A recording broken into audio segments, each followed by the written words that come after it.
आत्मानं परायण नारायण परो ज्योतिरात्मा नारायण परः नारायण परं ब्रह्मतत्त्वं नारायण परः नारायण परो ध्यानं नारायण परः यश्च किञ्चित् सर्वं दृश्यते श्रूयते विवा।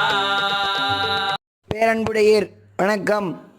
ஸ்ரீ ஸ்ரீனிவாச பெருமாள் திருக்கோவிலில் வைகுண்ட ஏகாதசி திருவிழாவை முன்னிட்டு வரும் பக்த கோடிகள் முகக்கவசம் அணிந்து சமூக இடைவெளியை கடைபிடித்து இறைவனை பிரார்த்திக்குமாறு பெருந்தாழ்மையுடன் கேட்டுக்கொள்கிறோம். இங்கனம் ஸ்ரீ ஸ்ரீனிவாச பெருமாள் திருக்கோவில் நிர்வாக கமிட்டியார், தவிட்டுப்பாளையம், அந்தியூர். பக்தர்கள் திருக்கோவிலுக்கு வரும்பொழுது முகக்கவசம் அணிந்து சமூக இடைவெளியை கடைபிடிக்குமாறு தாழ்மையுடன் கேட்டுக்கொள்கிறோம். கோயிலுக்குள் வந்த பிறகு சொர்க்கவாசல் என்னும் பரமபத வாசலை சுற்றி வந்து இறைவனை பிரார்த்திக்குமாறு பெருந்தாழ்மையுடன் கேட்டுக்கொள்கிறோம். இங்கனம் ஸ்ரீ ஸ்ரீனிவாச பெருமாள் திருக்கோவில், தவிட்டுப்பாளையம், அந்தியூர்.